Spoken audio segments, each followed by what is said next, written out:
हर महादेव शंभो।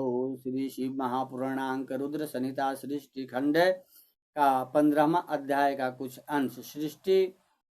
अब देखिए यहाँ पे सृष्टि के बारे में बताए जाते हैं जो ब्रह्मा जी के कर्मों के द्वारा फल स्वरूप हम समस्त जीवों को वह पृथक पृथक रूपों का वर्णन किए हैं। जैसे उनका 5 मानस पुत्र हैं। इनके बारे में मैंने आपको पूर्व कथा में बतलाया। पुनः तत्पश्चात मैं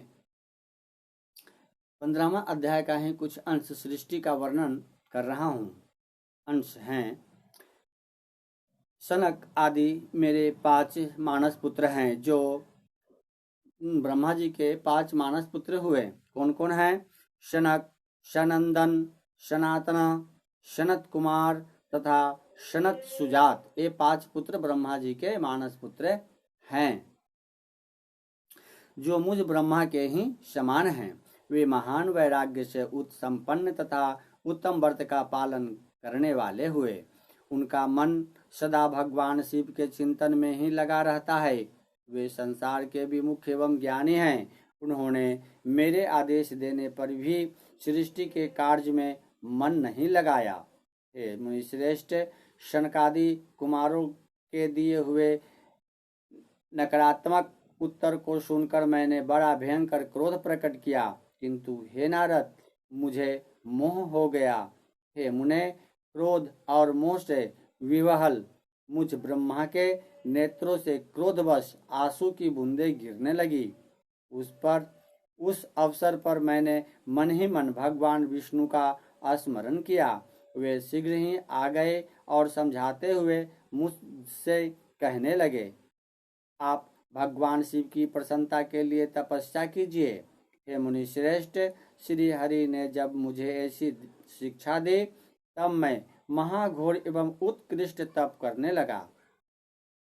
सृष्टि के लिए तपस्या करते हुए मेरे दोनों भौं और नासिकाओं के मध्य भाग से जो उनका अपना ही अभिमुक्त स्थान नामक स्थान है, महेश्वर 3 मूर्तियों में अन्यतम पूर्णांश सर्वेश्वर एवं दया सागर भगवान शिव अर्ध नागेश्वर रूप में प्रकट हुए, जो जन्म से रहित तेज की राशि सर्वज्ञ तथा सर्वकर्ता हैं।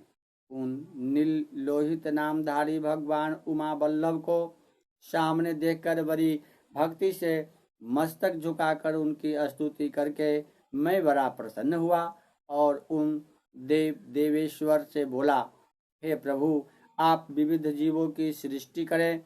मेरी यह बात सुनकर उन देवाधिदेव महेश्वर रुद्र ने अपने ही समान बहुत से रुद्र गणों की सृष्टि की।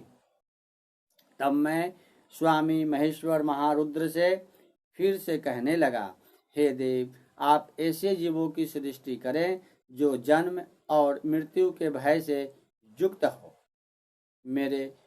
हे मुनि श्रेष्ठ, मेरी ऐसी बात सुनकर करुणा सागर महादेव जी हंसकर मुझसे कहने लगे।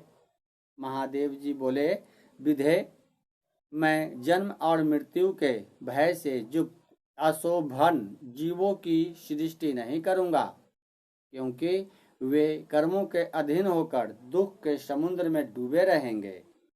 मैं तो गुरु का स्वरूप धारण करके उत्तम ज्ञान प्रदान कर दुख के सागर में डूबे हुए उन जीवों का उद्धार मात्र करूंगा, उन्हें पार करूंगा। हे प्रजापते, दुख में डूबे हुए समस्त जीवों की सृष्टि तो आप करें। मेरी आज्ञा से इस कार्य में प्रवृत्त होने के कारण आपको माया नहीं बांध सकेंगी। ब्रह्मा जी बोले, मुझमें ऐसा कहकर श्रीमान भगवान नीलोहित महादेव मेरे देखते ही देखते अपने पारदर्शों के साथ तत्काल अंतर ध्यान हो गए। इस प्रकार श्री शिव महापुराण के अंतर्गत द्वितीय रुद्र संहिता के प्रथम खंड में सृष्टि के उपकर्म में रुद्रावतार भी भार्व वर्णन नामक 15वां अध्याय पूर्ण हुआ। बोलिए शिव शंकर भोलेनाथ भंडारी की जय। हर हर महादेव शंभु। जय जय कैलाशपति के राजा हर हर महादेव शंभु। ओम नमः शिवाय।